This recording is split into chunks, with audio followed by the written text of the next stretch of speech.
I'm sorry that, Donna, that you had to go through forced heterosexuality when there are no lesbian role models.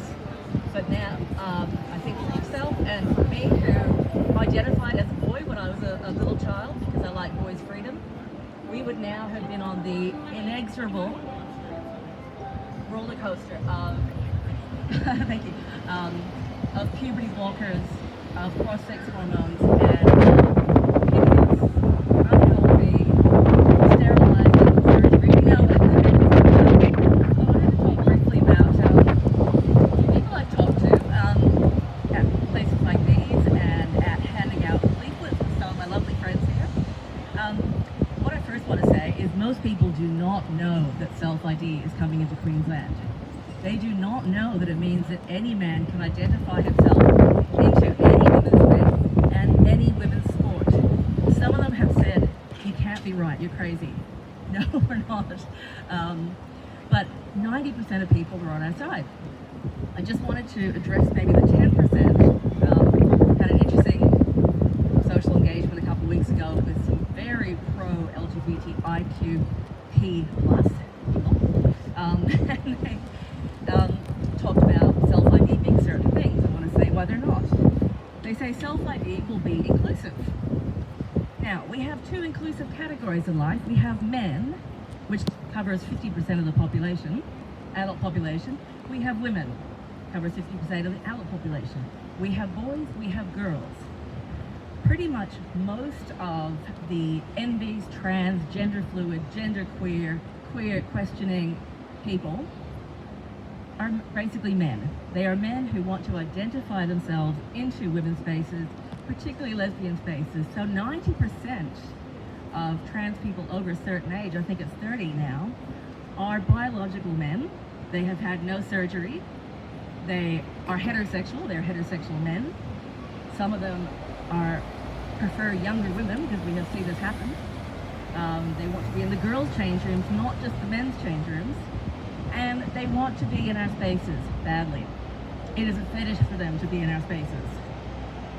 For them to be in our spaces, we have to start being exclusive. We have to exclude any woman who is not comfortable. The vulnerable, the very old, the very young. We have to exclude them. Anyone for cultural or religious reasons who cannot be in a mixed sex space. We have to tell them, I'm sorry, you can't be out in public spaces. You have no rights to your own spaces. Women who have been traumatized, raped, bashed, we cannot guarantee that the women's refuge is a women's refuge anymore. If anyone knows of a women's refuge that still is women's, let me know, because I haven't found any. They will let your abuser in right after you. Self-ID is not progressive. You're not a great lefty or a great Labour voter, Green voter, soft conservative if you support self-ID, and you are definitely not a feminist. No type of feminism centers men. Radical feminism in particular. We center women. We center all women. We fight for all women, and we have fought since Australia was set up as a reasonably progressive country. We had early suffrage. Feminists knew that not only did we need to take a place in public life, but we needed to do so safely and with dignity and respect. And so we set up our own college places, we set up our own schools, bathrooms, changing rooms, sports. And this is the reason why we are apparently a different and more progressive country than Iran.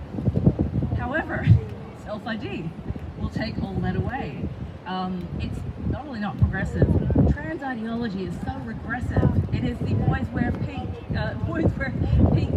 he's a girl, girl wears blue, she's a boy. It's absolute the worst stereotypes. It's, as one trans author said, it's girls that love cooking and gossip. It is, for manhood, it's saying anyone with a bum fluff who calls himself trans mask is now a man. It makes a mockery out of all the rights that we fought so hard to attain.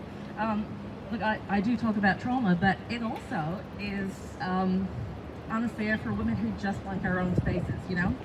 If you start a belly dancing class again, I'd like to do that with women. Women's spaces are positive, not just refugees from trauma, but we need them for it's not progressive because they've taken away our language. And I've spoken about this. We've replaced girl, woman, and mother to cervix haver, non-man, chest feeder. There's a cervical cancer charity, an Australian one, that last week decided not to call their constituents women anymore. They are now people with cervixes. So, I mean, you can imagine if you yourself from a culturally diverse background, or you work and know people who are, how do you explain that? How we used to explain it was, if you're a woman, this is what you do. It will not solve homophobia. Some people say, oh, transphobia is like homophobia. The gay and lesbian rights movement was a grassroots movement that started in the streets and demanded a place at the table with everybody else. The trans rights movement upend the table and demand that everyone else call themselves cis, call themselves sexual racists if they're lesbians. That is what the head of a trans charity called lesbians, sexual racists and genital fetishists. Now there were trans women, so born women, who are calling gay men trans misogynists. The doublespeak is intense. But yes, that is what's happening. And then of course the medical pathway that we've talked about, 85% of kids who present with gender dysphoria before puberty will desist naturally at the end of puberty. I know puberty is awful, but it fixes things. It develops neural pathways. And of these 85%, the majority of them will grow up to be gay, lesbian, and happy. Not miserable with their bits chopped off and losing their glitter family if they say anything about regret. So, yeah. Self-ID will not alleviate trans suicide. I've looked at a lot of the figures on trans suicide, and no study shows any difference pre and post transition, and no difference between countries that say already have self-ID, like Canada, Norway, etc., and countries that don't. So we know about mental health comorbidities. You know, we know these things happen. We know that post-operative depression and trauma is not because of transphobia. It's because of comorbidities, and it's because it's a medical solution to a mental health problem. Self-ID isn't kind. It's not kind to tell people about who they are, or to be forced to lie for people who are telling you who they are and you know they're wrong. It is not kind to bring our children up, not only to be not safe from transing themselves, but just to tell them that there are 7 sexes and 90 genders. This is like a forcible putting anti-evolution theology forcibly in schools. This is a theology. It's based not at all in facts, and it will make our kids dumber.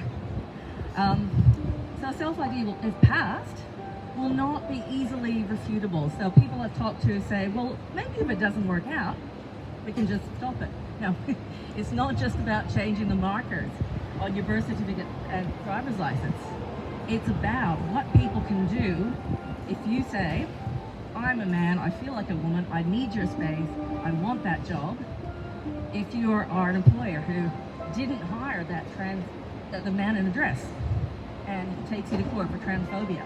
Ordinary people are increasingly getting taken to the courts already, to Human Rights Commission for transphobia, Sal Grover for just wanting to have a women's only app to socialize. That particular person, Roxy Tickle, only just dropped his lawsuit before her baby was born. So these things are happening already. Bring in self-ID, and so many ordinary people will be dragged into court, maybe for misgendering, because people have been followed on Twitter and they have been sent to gender education here in Queensland for misgendering, whether it be deliberate or otherwise. So yes, we will see ordinary people in court. This is why we need to stop this, and I hope we can stop this. And it also, can't find these nuts, but it will not stop trans activist demands. If we give in to these outrageous demands for all our spaces, our sports, our dignity, our way of life, they will ask for more. They always do. If anyone's seen a photo from Canada, which has self-ID, of a teacher, a woodshop teacher. Anyone seen that? Yep. Okay. For those who haven't, has been dressing as a woman for a year, has gigantic latex fetishy boobs with nipples. This is what this person's dressed like. Now the school board is backed into the hilt, and I believe it's because they're terrified. They can't get rid of him. He is allowed, as they said, to have his gender expression. He's allowed to do that. So, if you haven't already, please get onto Shannon Fencherman, the Attorney General who wants this legislation in. Get in on her socials, ring her up. We might be doing a petition near her office in Waterford, I think. Yes, Waterford.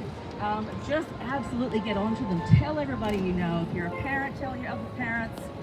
Tell your friends. Just let us fight this battle as if we're going to win it. In fact, let us win this battle. Yay!